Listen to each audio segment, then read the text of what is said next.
My name is Naomi. I'm 30 years old. At the family dinner, they called me the poor one. Still taking the bus? My sister pointed and laughed, full of pride. But then my mother suddenly froze, her eyes locked onto my neck. Is that the limited edition diamond necklace worth $59 million? She stammered. My sister turned to look, and fell silent. The entire table went dead quiet, as if an invisible bomb had just gone off in the middle of dinner. I simply smiled and said, "Oh, this? It's just an ordinary piece of jewelry." Before I share the rest of this story, can I ask you something? Where in the world are you listening from? Honestly, I'd really love to know how far this story can travel. Now then, come with me and let's continue. Golden Terrace, the venue for my family's annual gathering, looked exactly the same as every year, lavish, suffocating, with the overpowering scent of Chanel No. 5 mingling with oyster sauce, making the whole place feel like a masquerade party pretending to be dinner. As the glass doors slid open, a burst of high-class laughter rang out like someone had just pressed play on a perfectly rehearsed family stage show. I hadn't even fully stepped in when my sister's voice cut through the air, clear, cold, and loud enough for the entire table to turn. "Still riding the bus, huh? Poor thing." She turned to her husband, a slick-haired man with a stone-cold face and the kind of eyes that know exactly why they're in love, and giggled like she had just cracked the joke of the night. "She's not wrong. Still doesn't even have a car. Pathetic." The sneer spread like bacteria. From the left side of the table, my uncle nodded along, glancing down at his Rolex as if to check if it was time to mock the poor relative. My aunt pushed up her Gucci glasses and let out a laugh like someone casually amused after afternoon tea. My mother simply let out a soft sigh, just enough to signal a mix of weariness and embarrassment, then leaned toward Aunt Ba and whispered, "At least she hasn't done anything to disgrace the family, yet." I pulled out my chair but didn't rush to sit, just quietly placed my bag down by my feet. The long table seated 12, and the ceiling lights reflected off the glossy wooden surface, making the wine glasses shimmer like crystal. Everyone at that table sat like they were attending their own press conference, each minute another monologue on success, wealth, and social status. My sister sat in the center, her off-shoulder black dress glittering under the light, a chunky necklace clinging to her skinny neck like it was screaming, "I'm rich, look at me." Her husband Ethan, if I remembered right, adjusted his Hermes tie as if preparing to deliver a report on this month's stock market. "Kevin, my son, just got into Goldman Sachs," my uncle declared like a proud news anchor. "In the New York office, no less. Not some random branch." Kevin offered a modest, calculated smile. "It's just an internship, not a full-time position yet." But my uncle wasn't about to let the spotlight go. An internship at Goldman is already a huge step. Not everyone gets in. You need a stellar resume. The interviews are brutal. I looked at Kevin, white dress shirt, gray suit, Tag Heuer watch, every detail on him silently shouting, "I was chosen." I used to wear shirts like that too, back when I walked into my first startup interview. But no one ever mentioned me. Because I didn't brag. And I never quite fit the mold of success this family worships. "Emily's launching her own coffee chain in Beverly Hills," my aunt chimed in, beaming like her child had just brought home Olympic gold. "It's fusion coffee, Asian flavors mixed with modern cuisine. Totally exclusive." I glanced at my cousin scrolling through her phone, her rhinestone-covered nails so long she couldn't even hold her glass properly. "She's brilliant," my aunt went on, unprompted. "Next year, she's opening a franchise in Tokyo. The Japanese love American brands." I nodded faintly, not out of admiration, but because I'd grown numb to this kind of conversation. Each sentence another invisible metal passed around like confetti. My mother gave a thin smile, then sighed. "Well, at least she's not bringing shame, even if there's nothing to be proud of, yet." I held my glass of water and gently tapped it against the table to cover the sound of my breath. They didn't know I had just signed a $400 million contract last week. They didn't know my name had been listed in the top 30 under 30 by a magazine they still leafed through at the salon. They didn't know because I never told them. but also because they had never wanted to know. Every conversation in this family has always had only two roles, the successful one to be praised, and the other to be trampled down as a backdrop. And I had always been the perfect backdrop, the quiet little sister, still riding the bus, still someone no one remembered what she actually did, still wearing unbranded button-ups. The less I sparkled, the easier I was to forget. I remembered once, at a family gathering, my sister stood in a circle of boyfriends and said, "My sister studies IT, but like, the kind that just fixes computers." They all burst into laughter like my job was at a copy shop. I didn't say a word, I just walked away. But that night, I stayed up coding until 3 a.m. Not to prove anything, but to make sure I'd never have to bow my head to anyone again. I also remembered last year on my mother's birthday, I gave her a small gift, a leather notebook imported from Italy. She opened it, glanced at it, then pushed it aside like some free gift from a bank. "Why didn't you get me Chanel lipstick like your sister did?" she asked. I smiled and nodded. But that night, I wrote the first line in that notebook. "Remember every scar. Not for revenge. Just so you never forget." Now, looking at the dinner table filled with laughter, boasting, and mockery, I no longer felt angry, just distant. They spent their whole lives chasing the same things: house addresses, car logos, handbag brands. Never once asking if anyone was truly happy. But that's okay. Tonight, I didn't need their questions, I just needed their eyes. Just once. To really see. And realize that the girl they thought would always be the poor little thing no longer sat at their table.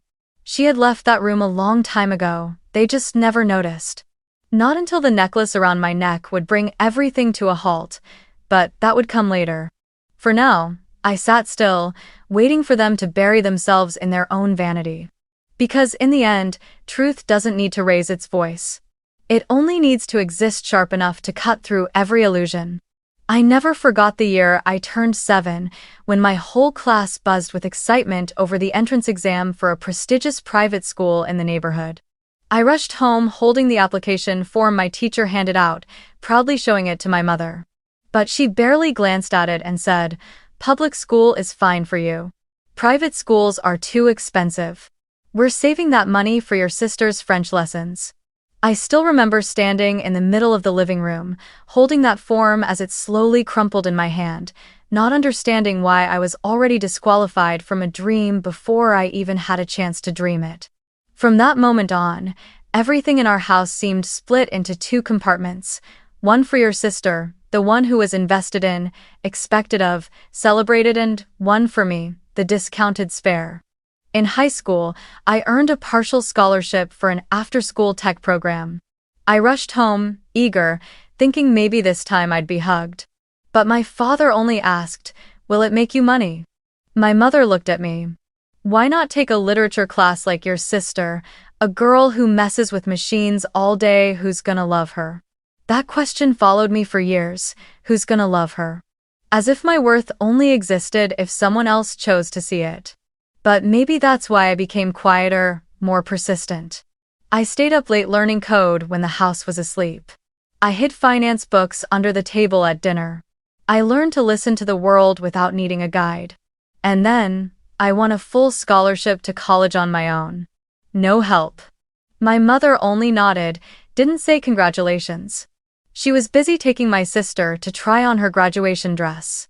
I remember my first day of college. No fancy suitcase, no car ride, not even a hug. I took the Greyhound bus alone, carrying a second-hand backpack and a folded-up dream tucked in a small notebook. At school, I studied while working part-time. Waitressing. Library shifts, tutoring. I carried food trays for families that looked just like mine, heads held high, turning their noses up at the smell of food, never meeting the eyes of their servers. Every time I washed a plate, I'd ask myself, if I stopped right now, who would speak up for me? No one. Because I wasn't the chosen child. And I stopped hoping to be chosen a long time ago. At home, they didn't call me a top tech student. They called me the one working at a restaurant. They laughed when I came home in my work uniform, told me, "Don't let the neighbors see you like that." My mother often told guests, "She's still struggling, but at least she's independent." It sounded like praise but felt more like an insult powdered in politeness. I just smiled and stayed silent. Then came the day of my sister's engagement. A grand event at a luxury hotel in the city center, where the entire extended family showed up like a royal reunion.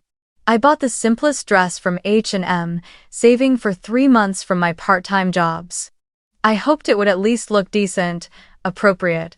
But as I stepped into the lobby, my sister gave me a single glance, then burst out laughing and pointed. "Do you even know this party has a dress code?"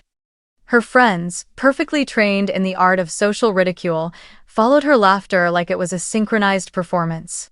I stood there, like a blot of ink on a white silk canvas. No one pulled me out of that moment. No one spoke up for me. My mother even bowed slightly in front of everyone and apologized to my sister. "She's not used to these kinds of events. Please forgive her." I quietly left the party before the wedding cake was even cut. I didn't cry. I walked down the boulevard, past rows of expensive cars, past the glittering jewelry stores, and told myself, I don't need anyone to lift me up. I'll climb on my own. And one day, they'll have no choice but to look up. That night, I swore I would never let anyone make me feel small again. Not because I was poor, but because I finally understood. The most terrifying kind of poverty isn't the one in your wallet, it's the look in your family's eyes when they see you, like you're a mistake, a blank space between their glittering achievements. But I'm no longer the blank space. I've started writing my life line by line with blood, sweat, and a burning resolve that refuses to be extinguished. I took my seat last one at the table, near the edge, where the ceiling lights barely reached and no one really noticed. Like every year. The familiar seat of the one with nothing to show. No one asked me what I was doing these days, where I lived, if I had a boyfriend, or even if I'd eaten yet. They were too busy with their own stories, repeating the same strings of success and luxury in voices soaked in pride and smugness.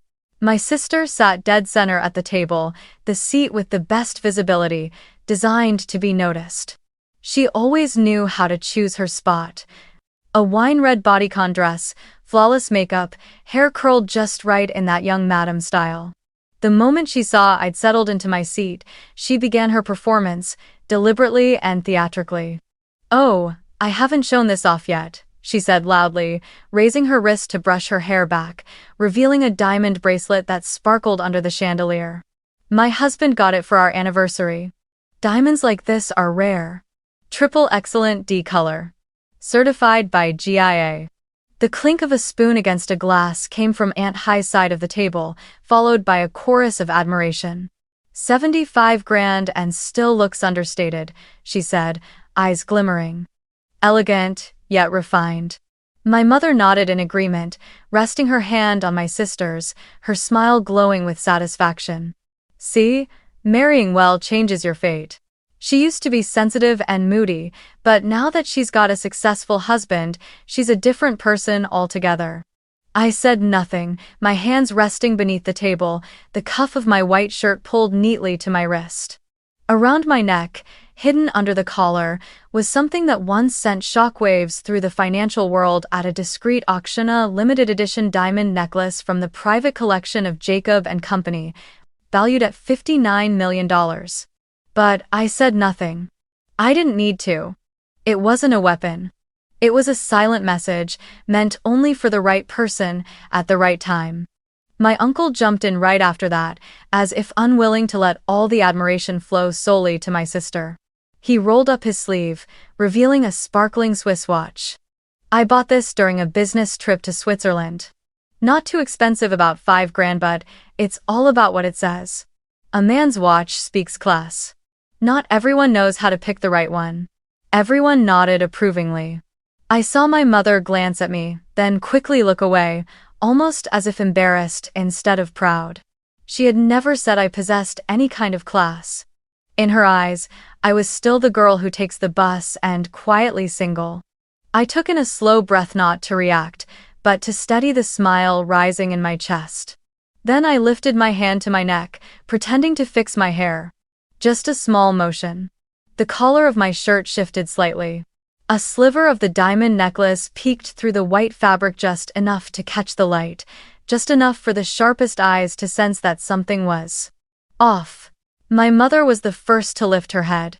She looked at the necklace, her expression frozen. 1 second. 2. Then her hand began to tremble slightly. That necklace, don't tell me. She never finished the sentence. Her voice broke apart like breath colliding with a memory too impossible to believe. The entire table turned to look at me. Eyes filled with curiosity, then disbelief, then silence, and then, like a slow-falling domino, my sister turned. She looked at me, then at the necklace, then into my eyes.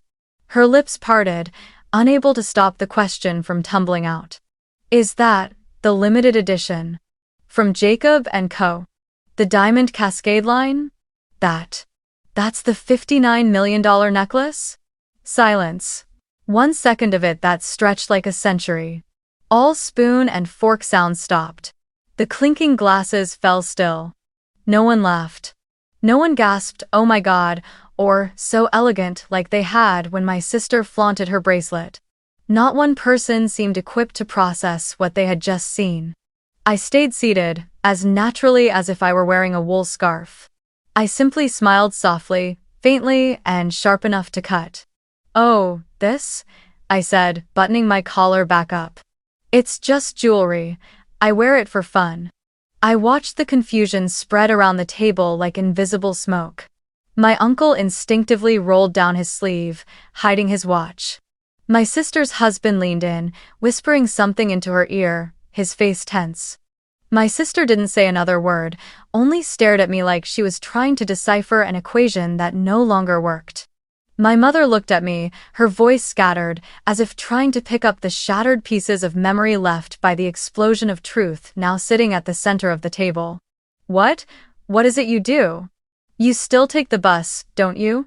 She emphasized bus like an accusation. As if real success could never be associated with public transportation. I set my water glass down on the table, my gaze not leaving hers. "I have executive offices in Palo Alto, New York, and Tokyo. Taking the bus is the only way I have time to review contracts while commuting. Because when you called me at 8 p.m.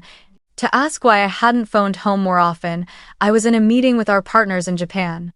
Because when the family was at the spa last weekend, I was pitching to an investment fund in Switzerland." My voice wasn't raised, wasn't shaky. It was steady like a cold blade sliding cleanly through. My cousin Kevin, the Goldman Sachs employee, finally spoke, trying to maintain the composure of someone from the industry. "So, what's your company about?" he asked, his hand resting on the table, smile thin, more probing than genuinely curious. I didn't blame him. He had grown up in a family that had always treated him as the golden one. I simply nodded, pulled out my phone, opened a document, and placed it in the center of the table. AI-driven financial market analysis platform. We develop high-speed trading systems that learn and adjust strategies based on real-time volatility. Actually, our system was signed by Goldman for pilot deployment last month. If you check your internal memo, it's in there. Kevin blinked. And I saw it in his eyes, that unmistakable fracture. Like something he believed to be absolute had just been erased without a trace. I opened another PDF file and zoomed in on the company's valuation chart and the most recent funding round. This report is from Excel Capital. Current valuation, $14.7 billion. No one said a word. Not a single gasp. Only stunned eyes frantically flipping through every memory they had of me, the quiet girl in plain clothes, the one who barely spoke, always a shadow in every holiday photo. My aunt, the one who once told my mother she should get married soon, with her personality, no one will want her, audibly swallowed. My mother's hand trembled as she reached out to touch my wrist, her eyes pleading for an explanation she was clearly unprepared to hear. Why would you hide this from the family?" she asked, her voice softening, nearly breaking into tears. I turned to her, my lips still smiling but my eyes already cold. "Because every time I said I was good at something, You said, "Why do you always have to brag?" And when I stayed silent, you called me useless. I paused, letting the words sink deep into the air like ink seeping into cloth. So I chose silence. Because I realized, no matter what I do, this family will always find a way to twist it just enough to shrink it down to the size they're comfortable with. My sister cut in instantly, trying to reclaim the room. It must be fake. Who wears something like that to dinner? Probably borrowed. I looked her dead in the eye, not with anger, not with bitterness. Just the gaze of someone who no longer needed approval. You can call Sotheby's to verify. The serial number is beneath the clasp. They sold it to me at an auction 3 months ago. I'm one of their VVIP clients. If you want, I can show you the maker's authentication code. I took a sip of water. But even if you still think it's fake, that's okay. Because even if it were real, you wouldn't understand its value. .com. My uncle, the one who had just been boasting about his walks, suddenly turned to Aunt Hi's husband and asked, "Hey, you ever heard of her company? Maybe we should invest a little, get in on some passive income?" The eyes around the table began shifting. Some looked at me like I was a golden goose, others like they were trying to calculate whether they'd missed a shortcut. My aunt tapped her chopsticks gently on her bowl and gave a forced chuckle. "So, are you opening another funding round anytime soon? Your uncle's got a few million lying around, might get a family discount, right?" I smiled and shook my head. "Sorry. The last round closed last month, oversubscribed by 4 billion. The waitlist stretches into next quarter. And we don't accept money from people who don't understand the product." That line cut deep. It sliced through every gaze that once assumed I'd need them one day. It sliced through every moment they diminished me to elevate someone else. It sliced through the illusion that all you had to do was show up with a family connection to get in through the back door. Kevin lowered his head, pulled out his phone, pretending to check email. Maybe he was searching for information about my company. Maybe he was texting his boss. Turns out we just invested in an AI platform run by my cousin. I didn't care. I turned to my mother, my voice gentle. "I didn't hide it to punish you. I just didn't want to force you to compliment something you never truly believed I was capable of doing." My mother held my hand. The same hand that once smoothed my hair when I had a fever, that once gripped mine tightly as she walked me to school. Now, it trembled in waves. "I'm sorry," she whispered. I didn't know." I gently squeezed her hand. "I didn't know either. But now I do. I know I don't need to be compared anymore, don't need to prove anything. I just need peace." And in that moment, the pain vanished. What I felt instead was calm. As if after all those years of being diminished, I could finally stand in the center of my own family and no longer bow my head. The air around the table hung heavy, thick, like everyone was trying to digest something far larger than the foie gras the restaurant had just served. No one said a word. A few eyes flicked toward the necklace at my throat, others exchanged glances, whispering in desperation, scrambling to reconstruct a hierarchy that, just minutes earlier, had seemed as solid as steel. But the only metal that remained now glistening under the chandelier were the diamonds around my neck, throwing sharp beams of light that sliced deep into each person's self-assured pride. I stood up. Said nothing. I didn't need to. The movement was graceful, as usual, but this time every pair of eyes followed it. I opened my handbag and pulled out a small black velvet box. No logo. No brand. Just a gift chosen from memoria memory where luxury never existed, but the things left unanswered remained forever etched. I extended the box to my mother. She flinched slightly, instinctively unsure whether she should feel joy or fear. She accepted it with both hands and carefully opened the lid. Inside was a pair of sapphire earrings, hand-set, crafted in vintage French style from the 1970s. She stared at them, her hands trembling. How did you know?" she asked. Her voice softer than ever, as if afraid the answer might shatter her. I sat back down across from her. My eyes weren't teary. I wasn't angry. I was simply placing truth on the table like sunlight. "Because I remembered," I said slowly. When I was 7, you once told the neighbor that you loved a pair of vintage French sapphire earrings, but we didn't have the money. So better to save it for your sister's French lessons. You didn't know I was standing behind the door. You didn't know I remembered it for over 20 years. I paused. I remembered. Even though you never once remembered what I needed. My mother's hand froze midair. Her eyes shimmered with something I had never seen on her face before. Real regret. For the first time, I no longer saw her as someone judging me.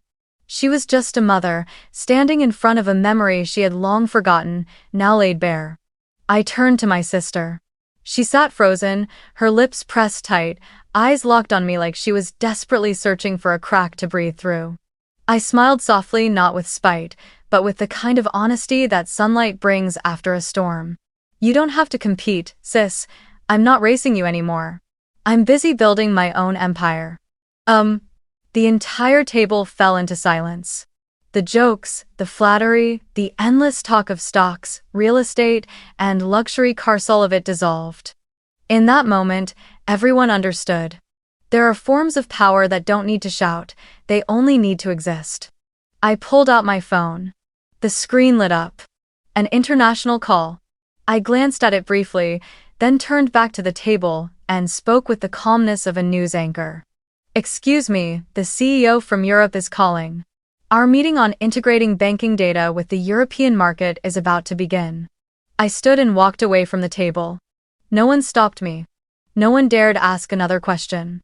The silence left behind was so complete it felt like every word they'd spoken before had been erased by the very silence they could no longer control. My mother stayed seated, the gift box still in her hands, eyes fixed on me. My sister didn't look anymore. She had her head bowed, suddenly very focused on a glass of water, whose ice had long since melted. Kevin looked down at his phone, his finger trembling slightly, maybe typing a message to a financial advisor, maybe Googling my company's name. But I didn't care. I walked out of the restaurant without looking back. The sunset poured across the boulevard like molten gold. And for the first time in my life, I didn't feel like I needed to become someone. I already was. Not to be compared. Not to be accepted. But to shinny on my own terms, in a way no one had ever taught me. I put on my headphones, pressed play on a song, and answered the call. A voice came through in crisp, polished English. Are you ready for the board update, Miss Naomi? I smiled and replied softly. Yes, let's begin. And just like that, I stepped into my own world. A world where no one asked what I wore, what car I drove, or whether I had a boyfriend. Only numbers, strategy, and freedom, the kind of light no diamond could ever match. I walked out of the restaurant, my heels gliding across the marble floor as if I weren't touching the ground. The glass doors shut behind me, cutting through the lingering hum of whispers, unspoken questions, glances that never landed. No one followed me out, no one dared. My sister sat with her head down, shaken by the collapse of a world she used to rule. My uncles, aunts, cousins all frozen in place, as if any wrong word might make me turn back and unveil more truths they weren't ready to face.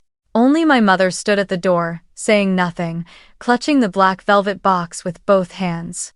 The same hands that once brushed away a gift I gave her when I was 17. Now they held on tightly, as if afraid to let go.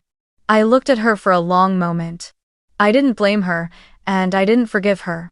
It was just silence. At last. The bus arrived right on time, as always. I stepped on and sank into the seat by the window. Outside, the sky had turned a soft shade of violet. A gentle breeze drifted through the crack in the window, carrying the faint saltiness of the distant sea. The driver glanced at me in the rearview mirror, raised an eyebrow, then chuckled. Where you headed all dressed up? Just came back from a gala? I laughed. Not the polite kind. A real laugh, the kind that rises up after you've walked through a wall you once thought you'd never break through. I'm heading home, I said, because I don't need anyone to take me there anymore. The bus pulled out of the station, gliding smoothly through the glowing city streets. I leaned back against the seat, eyes on the window. Streetlights passed in streaks, trees swaying and falling behind like whispers. For a moment, I saw my sister standing behind the restaurant's glass wall, her gaze locked on me. The same eyes that once made me feel small, afraid, never enough. But this time, I felt nothing. No tremble. No ache. Just the emptiness that lives between two people who no longer have anything left to compete for. I had moved on. And she remained rooted in a world that still revolved around others' approval. I pulled out my phone and opened an old album. A blurry photo appeared me as a child, bangs cut straight across, trying on one of my mother's oversized bracelets. The shot was grainy, candid, but I still remembered exactly how I felt that moment. Thrilled, in awe, full of dreams. I remembered my mother tapping my head gently and saying with a chuckle, "Don't dream, that kind of thing isn't for you." I believed her, for a long time. As if the world was divided into two types of people, those allowed to dream, and those not. I swiped across the screen, then looked back out the window. Now, no one could stop me from dreaming. Not because I had money, but because I had proven my dreams never needed permission. The bus lights flickered as we turned onto the final stretch of road. A few new passengers climbed aboard, someone in a work uniform, someone carrying grocery bags, a young mother holding her child. No one looked at me, no one knew who I was. And that, to me, was the most beautiful piece. No expectations. No pressure. Just a woman on a bus, wearing a diamond necklace worth $59 million, who knew exactly what mattered. I closed my eyes, leaned my head against the glass, and whispered inside. Sometimes, silence is the loudest revenge. Sometimes, taking the bus doesn't mean you're poor. It means you're busy building an empire that will make others go silent.